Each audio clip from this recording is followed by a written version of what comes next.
Nessa aula a gente vai discutir um pouco questões sobre a modelagem desse fenômeno complexo que é o fenômeno de difração. Nós não vamos ver em super detalhes como é feita essa modelagem, já que esse tipo de modelagem é um tipo de modelagem muito, muito complexo, muito mais do que onda plana, né, envolvendo esse tipo de solução analítica. Então a gente tipicamente precisa de uma solução numérica para para efetivamente resolver o problema. E no nosso curso a gente tem uma disciplina inteira que trata só sobre métodos numéricos. Então a minha ideia aqui é apresentar estes métodos de maneira mais qualitativa e conceitual, mas tentando dar uma intuição sobre como a gente modela esse fenômeno de difração. Ah, legal. Então, essa história da modelagem da difração começou com o cientista holandês, o Christian Huygens, que ele viveu ali no século XVII, né? E ele, na época, ele advogava que a luz funcionava como uma onda, né? Então ele modelou o problema da difração a partir da luz, né? A partir da formulação ondulatória. E a intuição por trás do método que ele propôs e que depois foi refinado por outros cientistas como Helmholtz, como Kirchhoff, foi a seguinte, né? É uma intuição bem interessante. O Huygens propôs que cada ponto de um aparato que fosse irradiado por uma onda, né? Agora a gente vai falar de onda, né? Onda sonora no caso. Cada ponto de um aparato irradiado por uma onda se comporta como um novo monopolo, ou seja, uma nova fonte de onda esférica. Então, imagina que a gente tem o nosso aparato aqui, rugoso e finito, então o aparato geral, né, que a gente tem na sala, e a gente tem uma onda, por exemplo, uma onda plana bem comportada chegando nesse material. O que o Huygens propôs foi que cada pontinho desse material se comporta como uma fonte de onda esférica na reflexão da onda. Então esse ponto vai irradiar uma onda esférica, esse ponto vai irradiar uma onda esférica, esse ponto vai irradiar uma onda esférica. E todo o aparato, toda a superfície do aparato irradia uma onda esférica em cada ponto. No final das contas, vai ser a interferência entre este campo incidente e este campo gerado aqui por esse somatório infinito aqui de pontos, né? Cada um girando uma onda esférica. Então a interferência entre essas diversas ondas esféricas e o campo sonoro incidente que compõe o campo total aqui. Então a gente tem um campo incidente e um campo refletido, ou um campo difratado, causado aqui por esses diversos monopolos ao longo da superfície do material, compondo, portanto, aqui o nosso campo acústico total. Bem, então o que acontece, né? Se cada ponto de uma superfície finita e irregular, rugosa, gera um monopolo, o que dá para observar nesse esquema aqui é que cada monopolo desses aqui tem uma orientação diferente, né? Uma magnitude e fase por conta dessa orientação diferente. Então, essa interferência entre esses diferentes monopolos aqui, ele vai gerar uma onda sonora, né? Cada frente de onda vai ter uma magnitude e uma fase, e a nossa frente de onda refletida aqui vai ser bastante complexa por causa dessa característica de interferência entre esses diferentes monopolos aí que são causados pela geometria da nossa superfície. Claro que a nossa superfície também pode ter um pouco de absorção, e isso pode ser embutido na formulação do problema, né, de difração, como a gente vai ver logo mais. Tá? Mas o que acontece se a gente tem o contrário? Né? Se ao invés de ter uma superfície rugosa, finita e irregular, a gente tiver uma superfície como a gente tinha no capítulo anterior, infinita e lisa. Né? Então o que acontece? A gente vai ter, de novo, a mesma coisa, a mesma formulação se aplica. Né? É uma formulação para o fenômeno de difração e ele se aplica a essa superfície infinita e lisa. O que vai acontecer? De novo, a onda plana chega na nossa superfície, cada ponto da superfície se comporta como um monopolo, só que agora a nossa superfície infinita e lisa, ela ela tem os monopolos estão alinhados, né? E quando a gente tira uma integral desses monopolos, né, ao longo dessa superfície aqui, se você integrar vários monopolos que estão alinhados, você termina com uma onda plana refletida. Então a nossa onda plana refletida, ela vem do fato de que ela é representada por uma integral desses monopolos ao longo do espaço que é totalmente liso, regular, homogêneo. Tá? Então este fenômeno de difração modelado por essa intuição que o Huygens propôs, ele engloba a reflexão especular, né? Como um caso específico onde a gente tem uma superfície infinita, regular, lisa, e isso alinha os monopolos e isso faz com que a nossa onda refletida seja uma onda plana, como a gente viu no capítulo anterior, certo? Então, quando a gente tem esse tipo de situação, a gente resulta no que a gente viu no capítulo anterior, e aí quando a gente tem esse tipo de situação aqui, a gente vai ter uma situação de difração bem diferente, né? Com espalhamento da energia sonora por causa da superfície ser finita e irregular. Beleza. Agora a gente pode falar um pouco mais matematicamente. E eu, de novo, não quero aqui entrar em inúmeros detalhes sobre esse método, que vai se tornar um método numérico, porque vocês vão ter a chance de vê-lo em métodos numéricos em semestres à frente.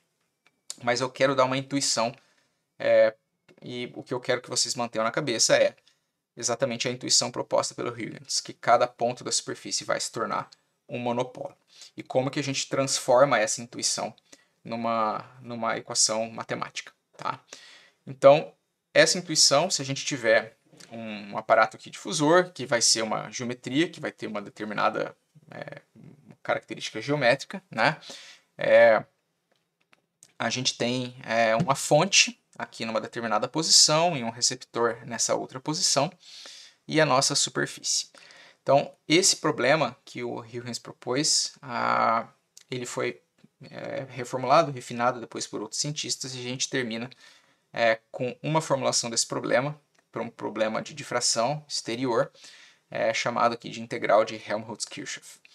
Então, o que a gente tem é que o campo sonoro, né, ele pode ser composto por uma onda incidente, que é o que a gente já falou na intuição, mais um somatório. Esse somatório é representado por uma integral de superfície, porque é um somatório infinito. Então, cada ponto infinitesimal da minha superfície vai contribuir para o campo acústico. E como é que esse ponto contribui? Né? Ele contribui com uma amplitude que a gente precisa determinar numericamente, que é a amplitude de cada monopolo. Então aqui o RS representa um ponto sobre a superfície, né? Uma coordenada na superfície do meu material. E este termo aqui, ele engloba a função de Green de cada monopolo, ou seja, ele vai nos dizer como cada monopolo transfere energia ou pressão sonora da superfície para o receptor. Então aqui a gente tem esse G, que é a função de Green, que nos mapeia, né, cada ponto na superfície para o meu receptor no campo acústico. Tá? Então a gente tem o termo de radiação, dado por esse aqui, e um termo de absorção, dado por este segundo termo. E aqui beta, né, representa a admitância, ou seja, o inverso da impedância acústica. Então, como a impedância acústica é usada para modelar a absorção, a admitância também é usada para modelar a absorção sonora. No caso, ela vai dizer o quanto que a gente está transferindo de energia de volta para o campo acústico e o quanto ficou no material por conta da absorção, certo? Então, este termo aqui nos mapeia, né, como que cada monopolo interfere aqui no campo acústico. E aí, quando a gente aplica a integral de superfície, a gente efetivamente está somando a contribuição de cada pontinho da superfície para o campo acústico, certo? Beleza. Agora, uma equação integral dessas é muito difícil de resolver, especialmente porque a gente não sabe qual é o valor desse termo aqui a priori. Precisa determiná-lo com base no que a gente vai conhecer desse campo acústico. Então, o que a gente faz? Qual é a estratégia? A gente primeiro discretiza a nossa geometria. Então, a gente vai pegar a nossa geometria, desenhá-la e quebrá-la em pequenos elementos, né? Então o nosso difusor, por exemplo, vai ser quebrado ali em pequenos elementos quadrados nesse caso, embora existam outras quebras possíveis, como triangulares, etc.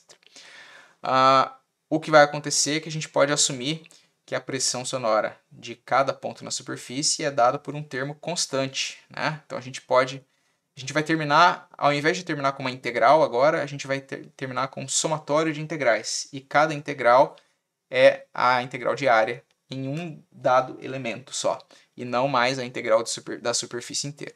Então a gente está somando cada monopolo, ponderado aqui por essa integral de superfície que mapeia a radiação de cada um desses elementos até o receptor. E quando a gente faz essa discretização, a gente consegue montar um sistema de equações, no qual a gente vai ter, de um lado, né, os termos que a gente não conhece, e de outro lado, os termos que a gente conhece. Então, o que a gente faz?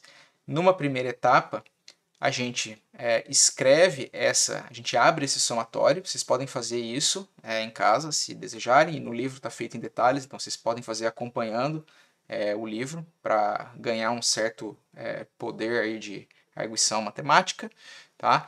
Mas as etapas são as seguintes: a gente numa primeira etapa, a gente pega esse lado esquerdo aqui da equação e escreve esse lado esquerdo para cada ponto na superfície. Então, se a gente tiver 100 elementos, a gente vai escrever isso 100 vezes. Claro, a gente faz isso do ponto de vista computacional, né? Então você vai escrever ali para 1, 2 ou 3 elementos e você vai começar a ver o sistema de equações se formando, tá? Então a gente escreve para esse ponto na superfície e abre esse somatório aqui, tá? Aí a gente escreve para um outro ponto na superfície, abre o somatório de novo. Escreve para o último ponto e abre o somatório. Então a gente faz esse processo repetitivo algumas vezes para enxergar a formação do sistema de equações. E quando a gente faz isso, escrevendo esse cara aqui, fixando ele na superfície, nós terminamos com um sisteminha de equações modelado aqui por essa matriz, né? Então a gente vai ter os termos integrais aqui na matriz, cada integral para cada elemento dessa, aqui montado numa matriz. Do lado esquerdo a gente vai ter essas pressões aqui fixadas na superfície, a gente vai ter n elementos, então a gente tem n pontos. Essa matriz aqui vai ser n por n, então aqui a gente tem um vetor coluna, n por 1. E aqui do outro lado a gente tem a pressão incidente em cada elemento, certo? Então a gente fixa R em cada elemento da superfície e a gente monta esse sistema de equações. Como a gente não sabe esse lado aqui, a gente inverte essa matriz para calcular esse cara aqui. Então, invertendo esse sistema de equações, a gente consegue calcular a pressão em cada um desses pontos aqui da minha superfície difusora. E aí, uma vez que eu tenho o vetor aqui, pressão na superfície, eu consigo computar para qualquer ponto que está externo à minha superfície, certo? Então, eu primeiro calculo a pressão na superfície e depois eu uso a mesma equação aqui integral, agora conhecendo este cara, para expandir para qualquer ponto fora da minha superfície, certo?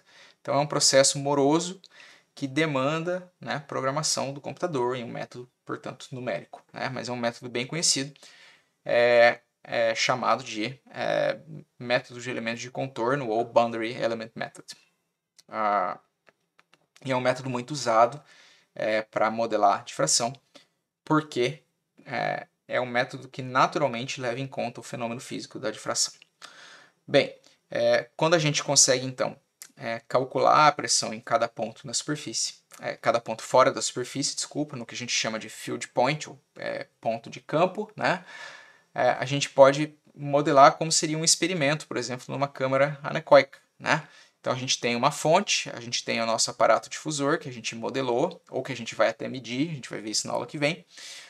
E a gente tem aqui microfones ao redor da nossa amostra. E aí a gente pode medir como fica o campo difratado nesses microfones e montar esses gráficos aqui que a gente vai chamar de gráficos polares.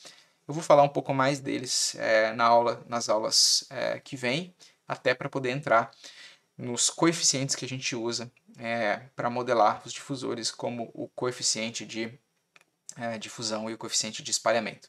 Mas a ideia a ideia primordial é que a gente tenha uma medição ao redor de uma casca esférica, ao redor do nosso difusor, nesses field points aí, e que a gente compute a pressão difratada, ou seja, só a componente que é efetivamente refletida pela amostra.